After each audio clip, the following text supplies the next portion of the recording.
Good. Sir, shall I start, sir? 7 already. Sir. Good morning, all. Today my topic is retinal drawing, fundus diagram drawing. And why we are drawing this fundus fundus images? It's for important to document the pathology what we are seeing in during. Good morning, ma'am. During our indirect ophthalmoscopy, it's important to document the pathology what we are seeing.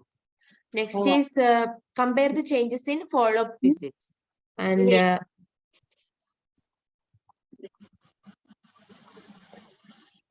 helps better communication between one or more than one physician when we refer this case to the other person, and help in easy follow-up of the disease course.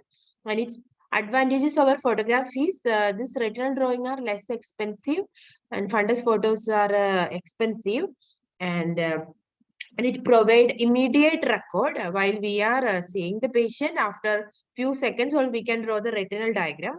Then we can highlight the details which are difficult to photograph, and this documentation helps in medico legal also. Next, prerequisites for the drawing, which is examination table is needed, obviously. Next is indirect ophthalmoscope, 20D lens, then scleral depressor, then colored pencil, which is red, blue, green, yellow, brown, and black. These colors are we are using in drawing retinal diagram. Next, fundus drawing chart. Next is eraser. Next, the patient should be lying down comfortably with a well-dilated pupil. Well-dilated pupil is required to draw the diagram. The periphery should be examined first, as it is less sensitive to light than the posterior part. Then how we trace the lesion.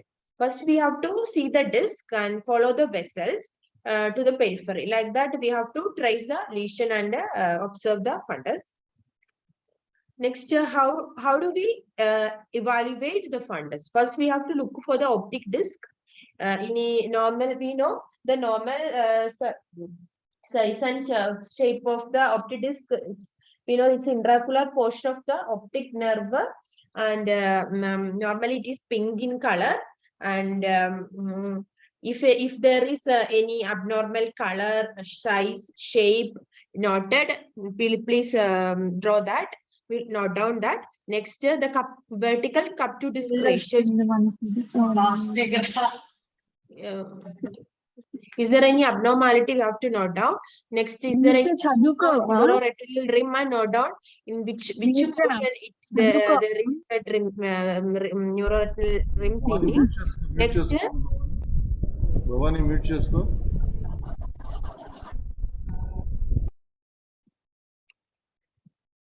Go ahead. Next, disc margin, whether it's distinct or blurred. Then peripapillary, look for the peripapillary changes. Next, retinal vascular changes, we have to look. Is there any attenuation of vessel tortuosities, dilatation, or nicking is there? Next, ratio of, we have to compare the ratio of artery and venous, that's AV ratio. This should be checked after the first bifurcation. Normally, the AV ratio is 2:3. Next, we have to see the macula. Whether the macula is normal or flat, intact, or uniformly pigmented. Look for that. Look for this and look for a foveal reflex, and look for any abnormality or pigment, blood, or fluid in that area, edema in that area. Next, we look for the vitreous and retinal periphery. Whether we look, is there any cells, is there vitreous cells, vitreous hemorrhage or media hazy, anything is there? Or look for the posterior vitreous detachment also. Next, we look for the periphery. Complete 360-degree examination is needed, and look for any retinal holes, break, or blood. We are drawing, recording this fundus diagram on this chart, which is known as standard fundus chart is Amsler-Dubois chart. And we know that this chart has three concentric circles. The innermost circle is indicating the equator, and the middle circle is ora serrata, and the outer circle is junction between pars plana and placata. In one textbook, I saw its junction between pars plana and placata, and another book, it's no Urana. It's there. It's written like it's a middle of pars plana. I don't know which is right, sir. Okay. The radial numbered in Roman numerically is used to designate the location and extent of the lesion in clock hours. Here, it's 12 is here. Here 6, like it's like clock hours. Here is 3 and here 9 is there. We are drawing macula centrally and optic nerve head located nasally to the macula. We are drawing optic nerve head here.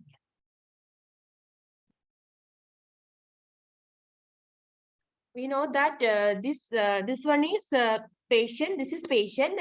We are seeing. We know that through indirect ophthalmoscopy, the image indirect ophthalmoscopy image is inverted and reversed. Superior and inferior, that is inverted, and laterally it's reversed. So to overcome this, we invert the paper and draw the anomaly as it is appearing inside the condensing lens. In the same location we are observing. Here, according to the patient, here is this is his 12 o'clock position. Assume that this is his 12 o'clock position, so that we have to we see this as 9 o'clock, like 6 o'clock. So we have to invert the chart and draw the lesion. Next, we are discussing about the color coding. How do we represent each lesion in Amsler-Dubio's chart? First one is red color. Hemorrhages, that is pre-retinal or intra-retinal, we record as recorded using red color.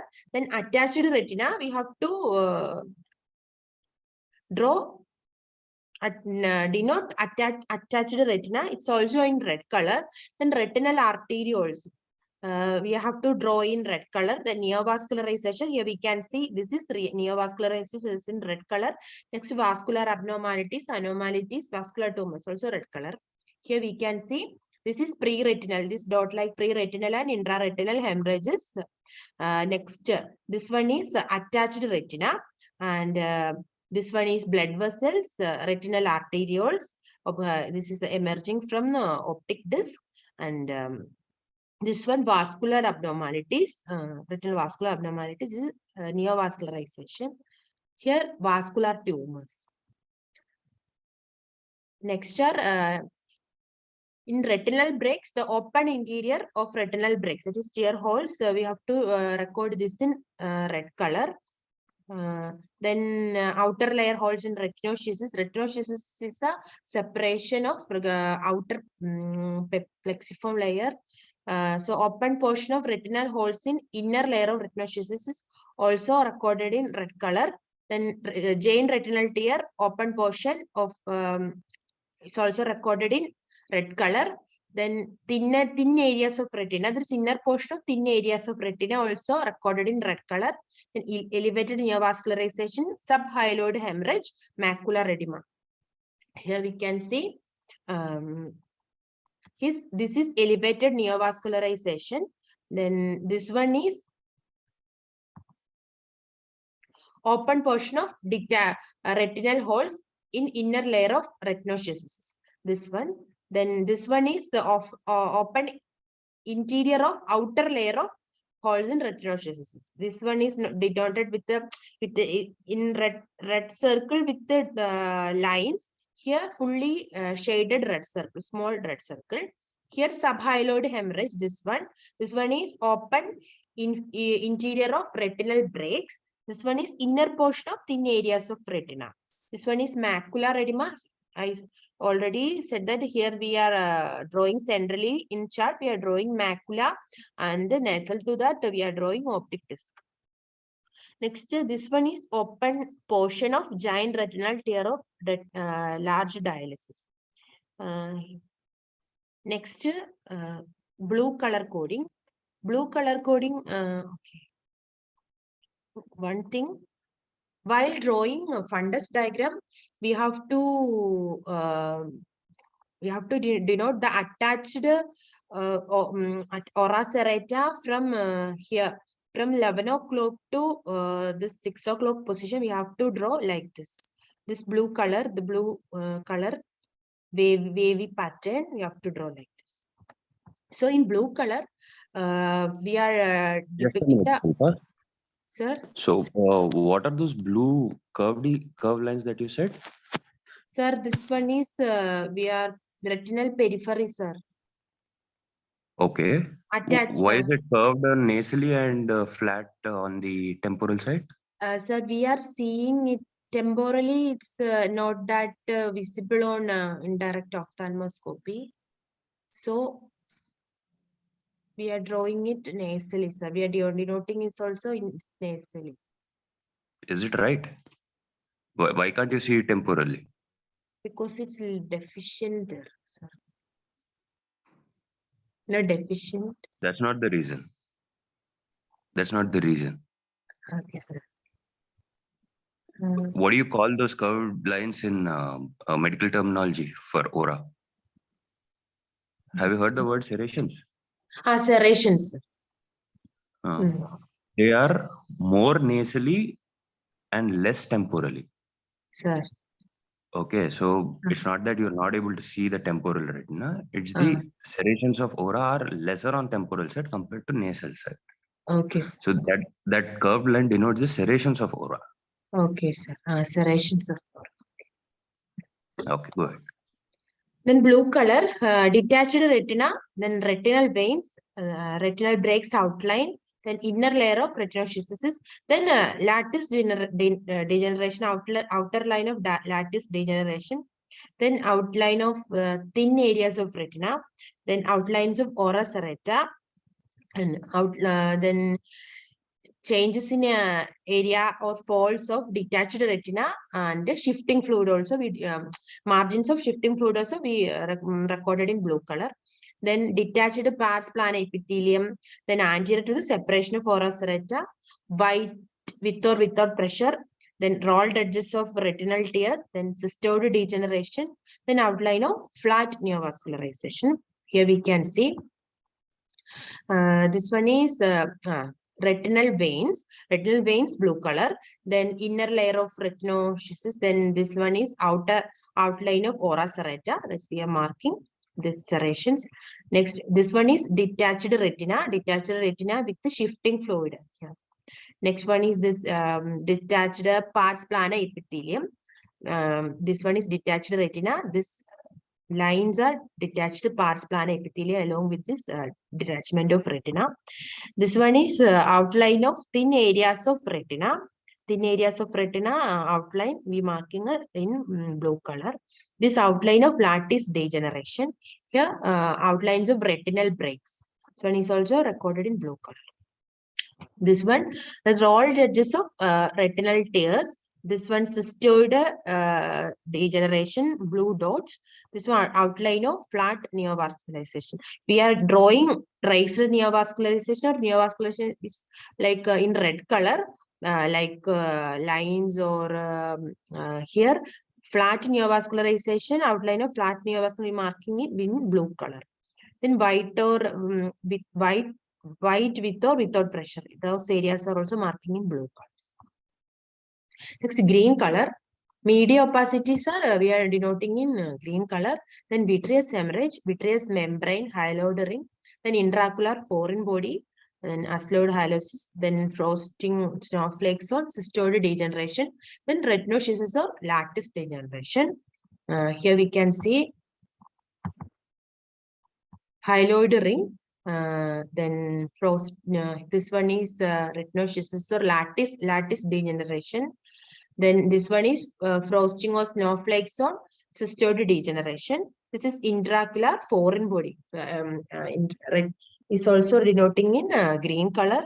This one is opacities in the media. This one is vitreous membrane.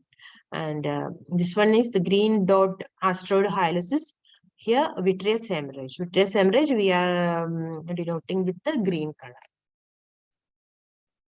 Next, brown color.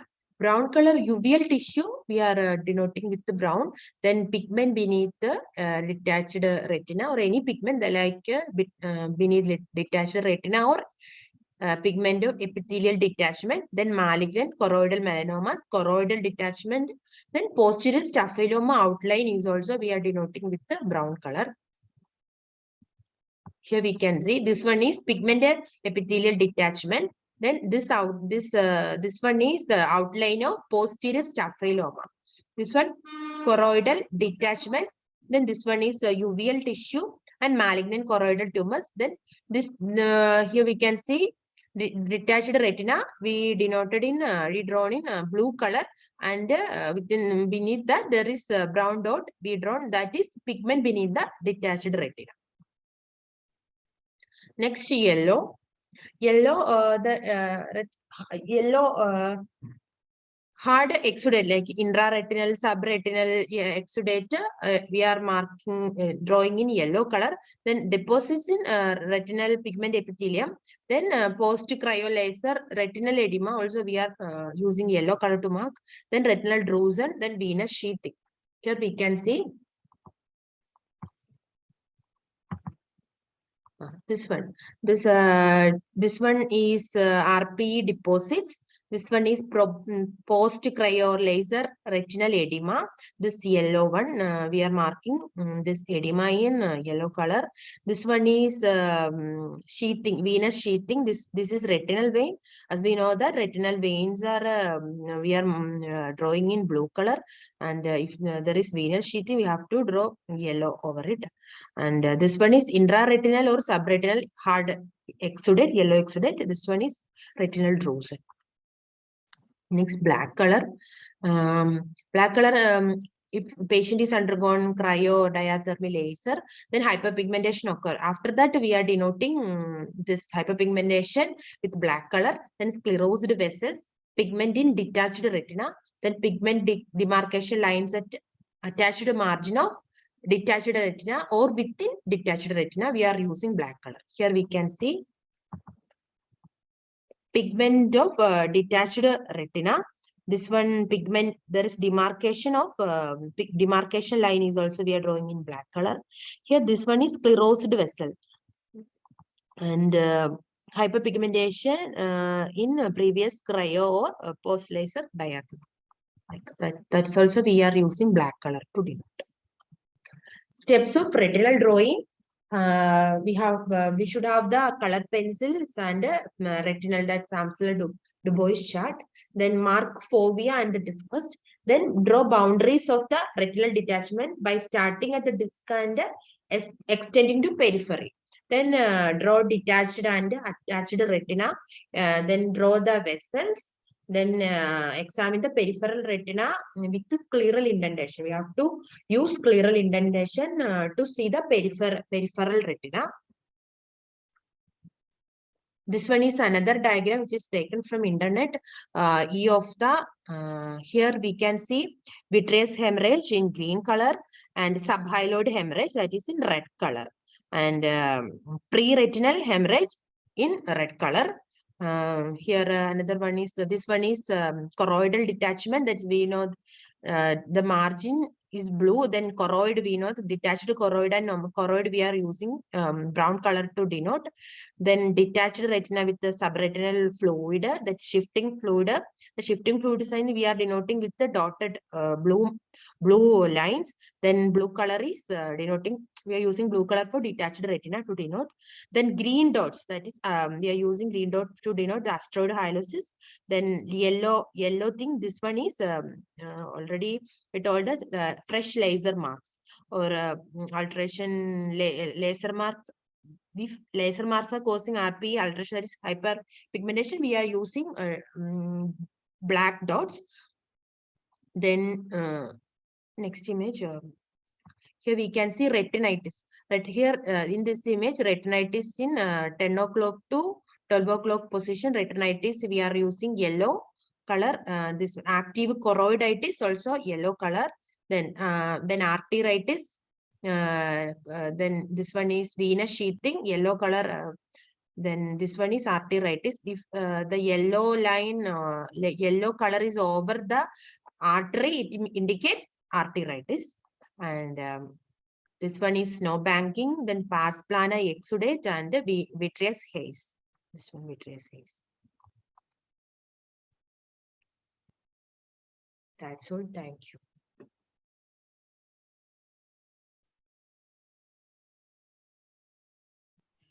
Good presentation, Shilpa. Few quick points. In the first few slides of your presentation, you have said that while drawing, you need to see the vessel tortuosity dilation and nicking. Do you know what do you mean by nicking? Sir, AV nicking, sir, we are seeing retinal, like diabetic retinopathy, sir. Sorry, the arteriovenous Okay. nicking. Actually, the blood vessels. Nicking happens in arteries or veins? Sir, it's happening in veins, sir. Good. What exactly happens? The artery is going above the vein, then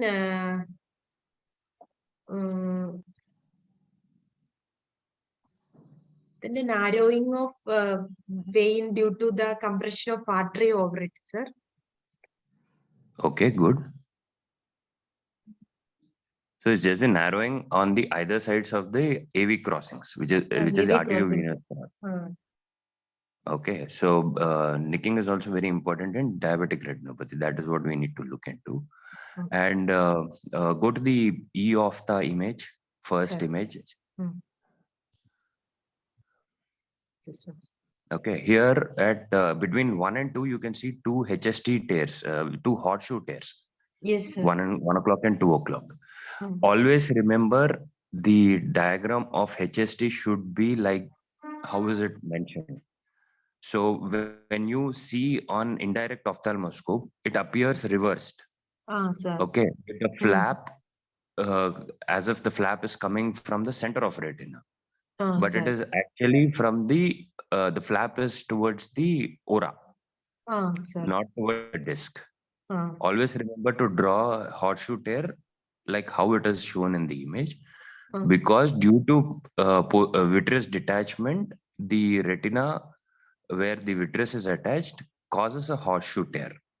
Sir. Okay, so always the flap will be towards the aura, Sir. not towards the optic disc.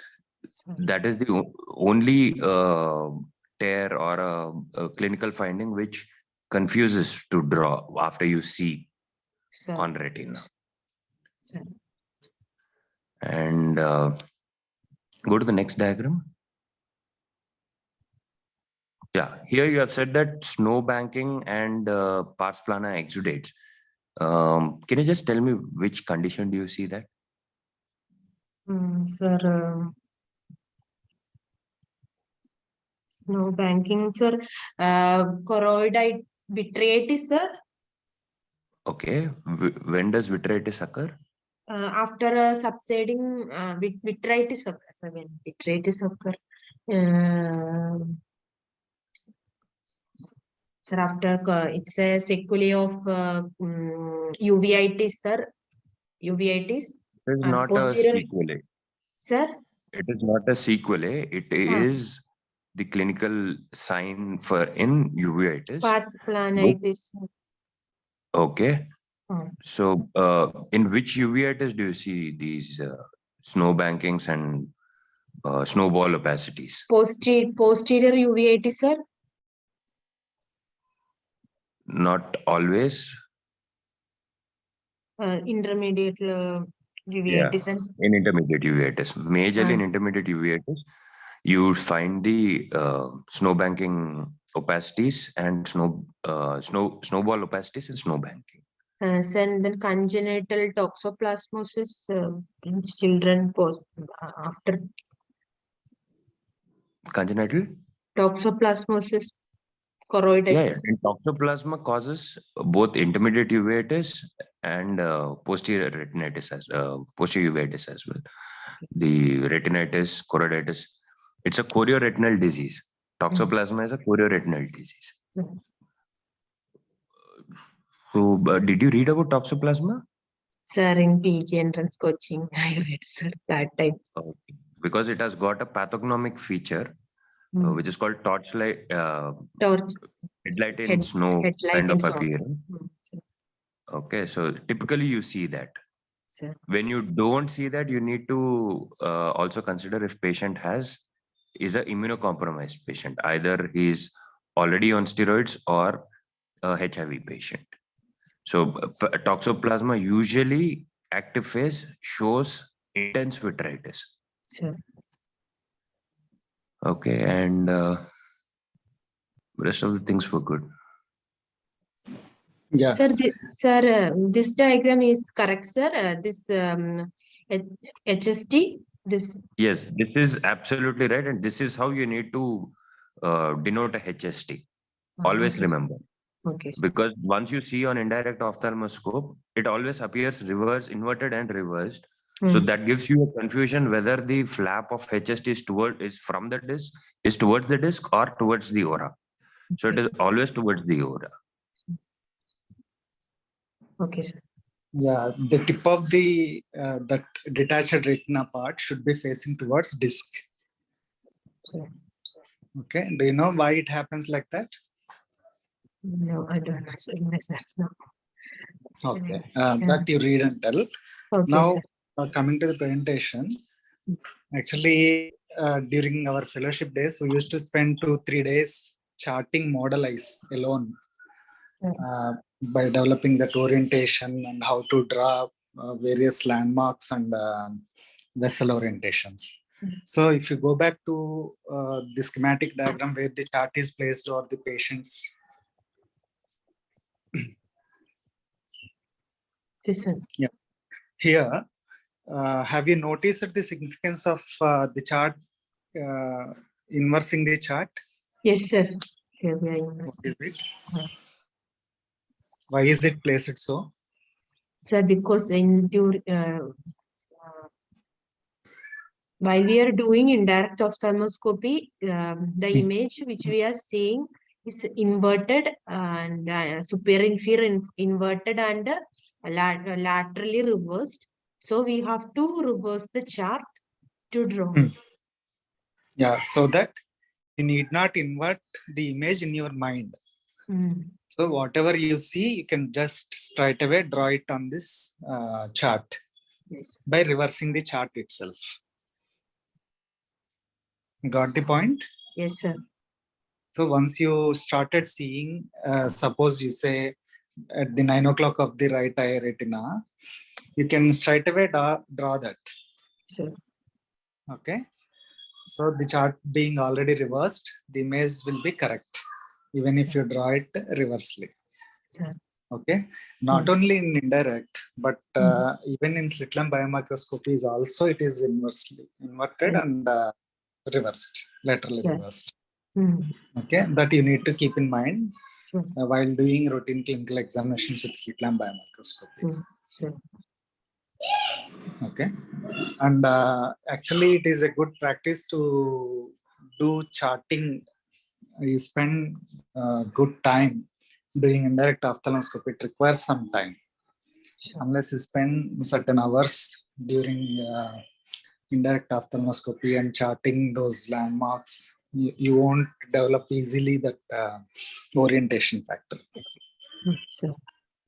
Okay, once you, it is pretty much helpful, particularly in scleral buckling procedures. Sure. Where we don't go into the retina, but we operate extraocularly, so that precise location of the break and break or breaks if they are multiple, and location of fluid is very much important. So we used to keep the charted diagram at the feet of the patient, and we used to keep looking at it to get that orientation. Okay. Any more comments, sir? Just like what we discussed yesterday, it's only practice.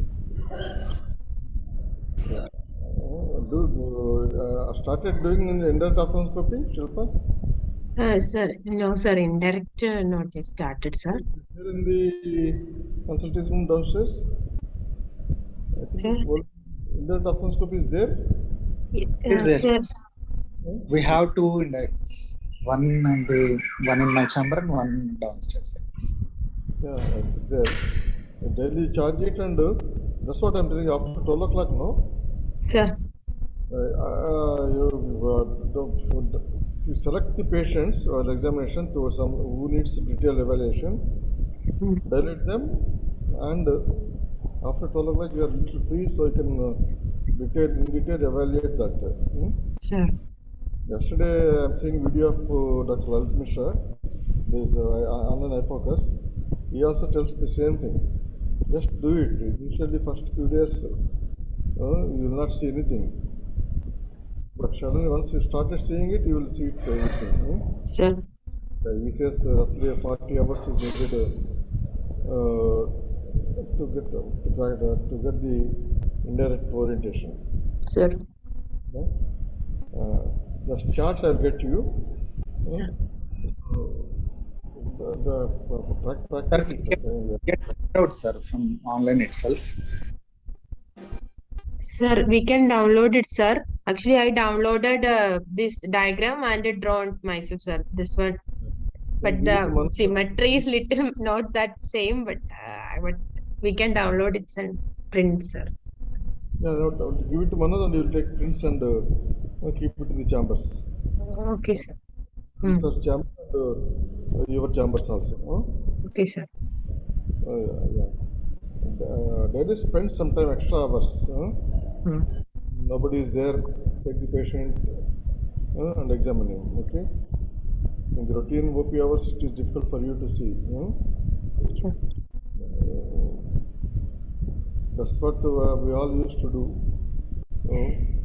Out of OP hours, inpatient dilate and take him and examine and practice.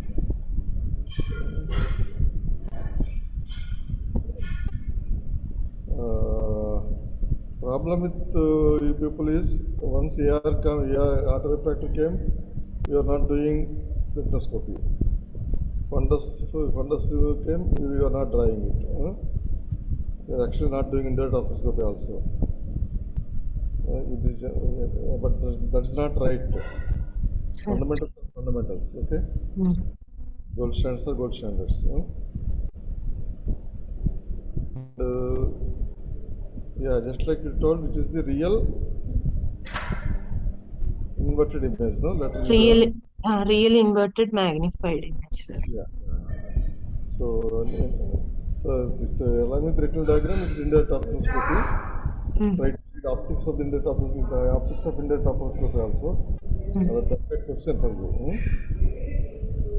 Optics of indirect ophthalmoscopy.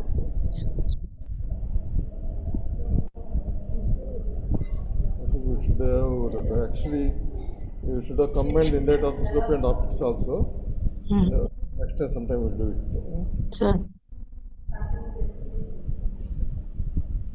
So one suggestion to newcomers who are trying to examine with indirect ophthalmoscope, in your initial examinations, at least for first 1 or 2 months, try to choose a patient whose media is clear initially, including the cataracts, so that when you are examining, keep the illumination of the indirect ophthalmoscope on the lower side, and do not focus much on macula. Just have a look for 5 to 6 seconds at macula, because the more you try to examine the patient at macula, he becomes little restless. For your examination point of view, I'm just trying to tell you how to get acclimatized to indirect ophthalmoscope. Okay, so try to focus on other areas of retina. Once you are used to the indirect ophthalmoscopic examination, then macular disc, everything, you can give a good examination. Keep the illumination low for initial examinations when you're trying to focus, hold the lens properly, at how much distance you need to put. All you need to analyze and see. So once you are using it, put the illumination of the indirect ophthalmoscope in the not at a middle position, not low, not high, because the highest illumination is very painful when you try to look at macula to the patient. So patient might get little discomfort, and he even might scold you as well. Okay, so keep it on the lower side. Sure. Okay.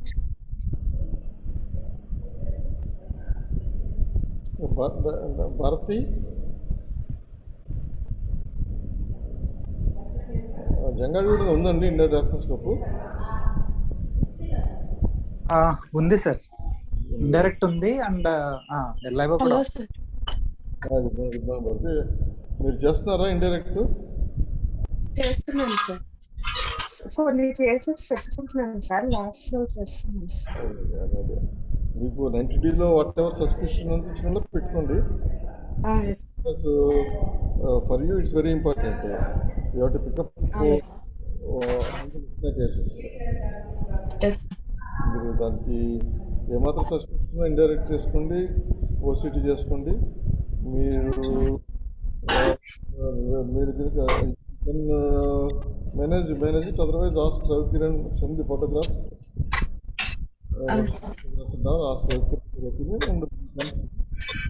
చేసుకోండి. Because there full time retina లేదు కాబట్టి you have to give services to the patients, retina services.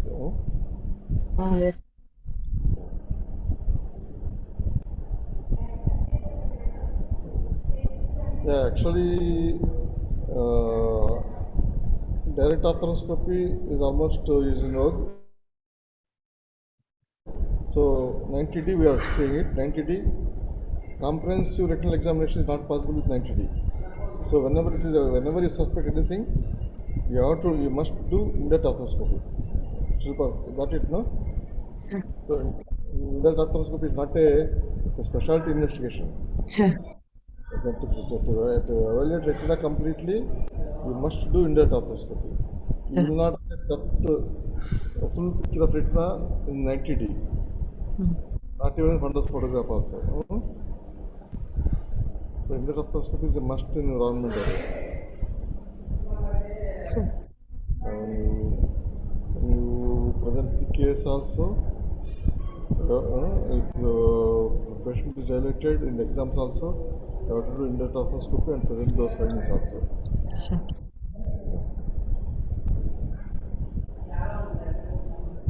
And start doing it, remembering those things. Only if you practice, only will remember those color codes and all these things. Sure. Because as a general ophthalmologist, I read all things. I did for some time, but I very few times we did the charting, so now I forgot everything. So practice, application only, you will remember that.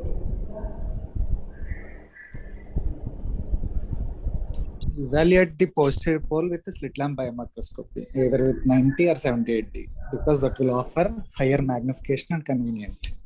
So indirect ophthalmoscopy, being less magnified view, not very helpful in posterior pole, but it is very helpful in peripheral. Okay, once you see the patient in the slit lamp biomicroscopy, then proceed with the indirect.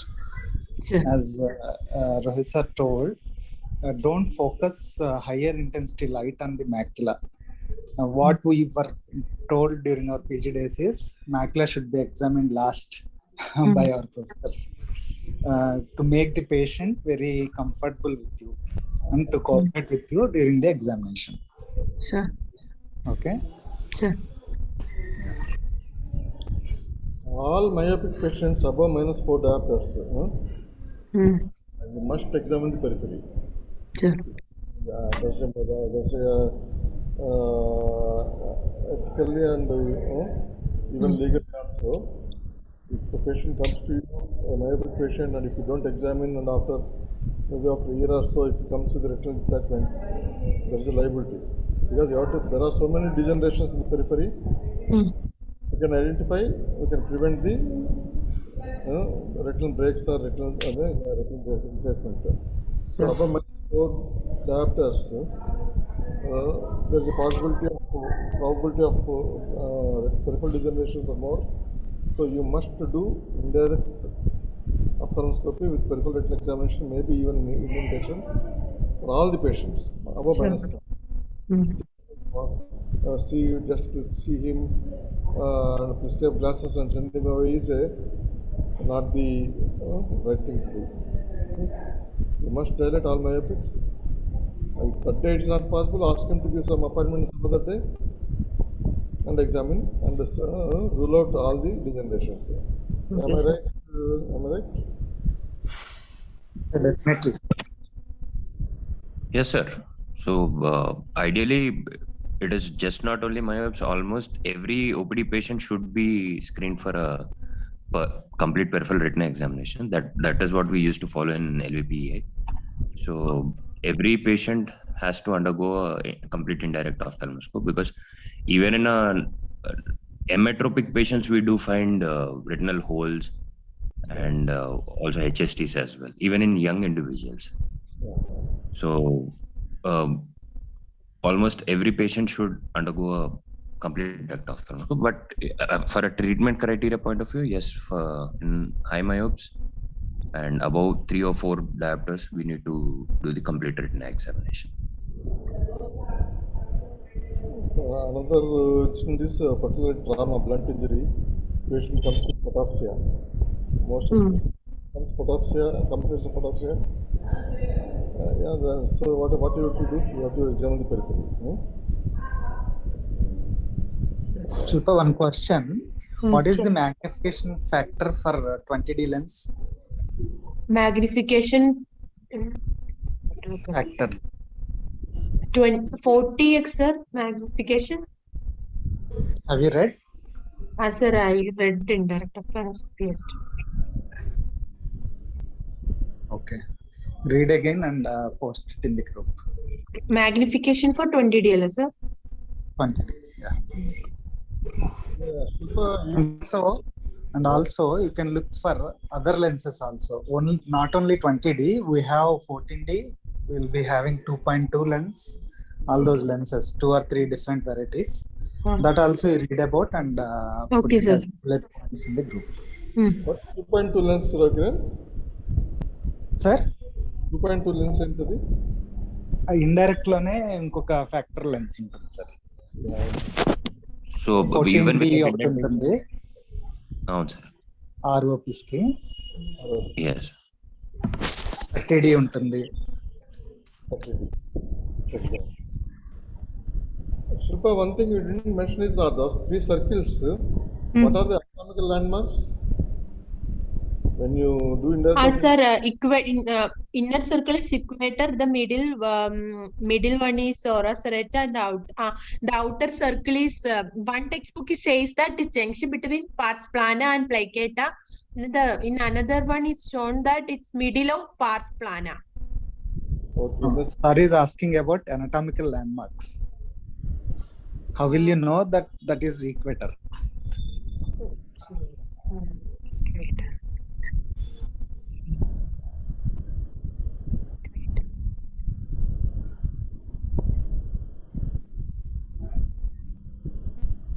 Okay, this also read. Okay. Both you and Sonika have to answer this. How do you say clinically equator? What are the landmark points anatomically? Sure. Yes, sir.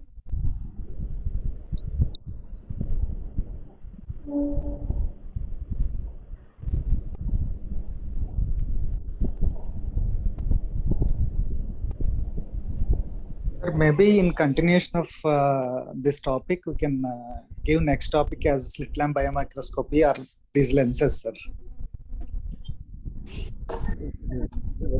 90D, 78D, those lenses also we can give. I think we'll ask Sonika to do that. So that both get familiar. Yeah. Slit lamp biomicroscopy and later direct and indirect ophthalmoscopies. These 3 can be covered in next 2 classes. రా.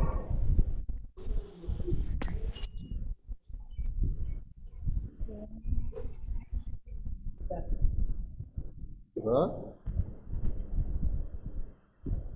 ఇది sadist.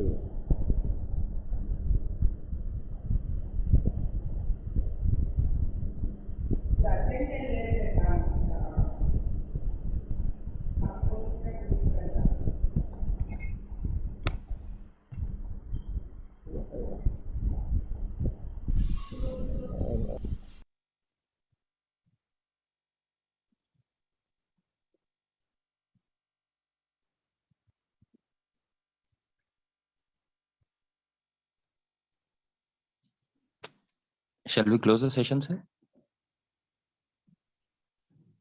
Yeah, if there are no comments, you can close. Vishnu sir, mic is muted. Vishnu sir's mic. Yeah. I think sir is. Okay, sir.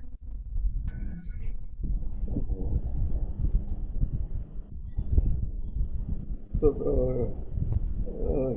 Sonika, I think she will prepare the topic, no?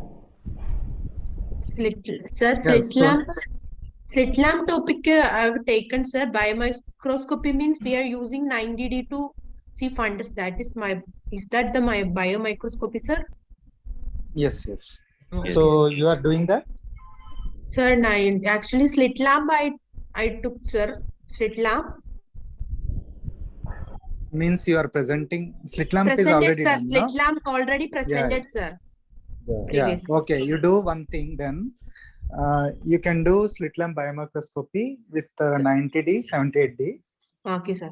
And even direct ophthalmoscopy. Okay, sir. Maybe Sonika can tell about indirect ophthalmoscopy optics. Okay, sir. Okay, sir. Okay. What of them?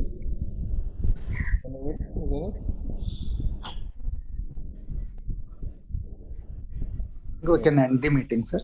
Okay, sir.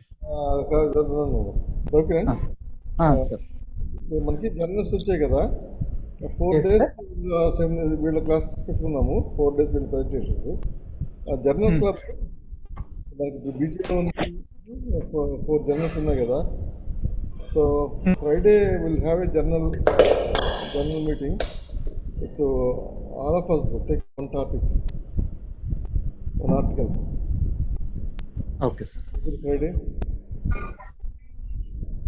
4 seminar classes ఒక journal club అంటున్నారు sir జర్నల్లో all of us will take మీరు return తీసుకోండి నేను మేము general category general తీసుకుంటాము topics even జరిగిన Anila and Harika to participate so once ఒక జర్నల్ తీసుకున్నా వన్స్ ఇన్ 2 months వస్తుంది మనకి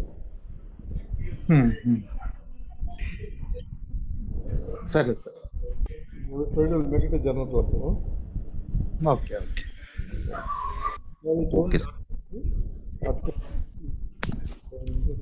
సెలెక్ట్ చేసుకోండి will make it a calendar సరే సార్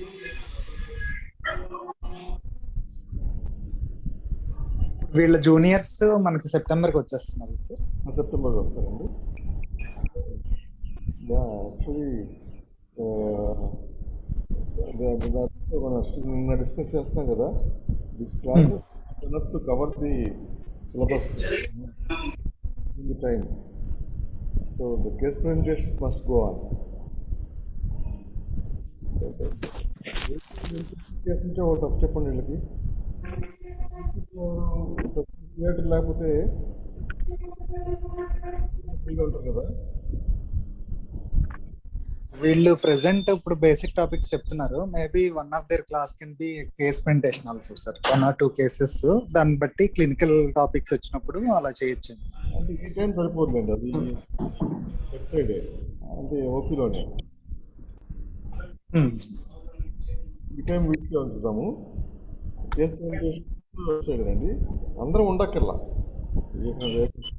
ప్రజెంటేషన్ చాలండి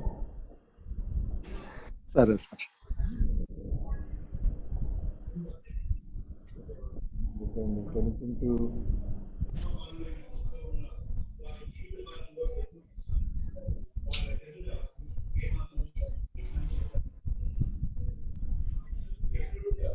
Sunita and Shilpa, Sir. there are junior ophthalmic questions, first year ophthalmic questions are there. Sir. Just teaching them, okay? Sir. Start, depending on their necessity.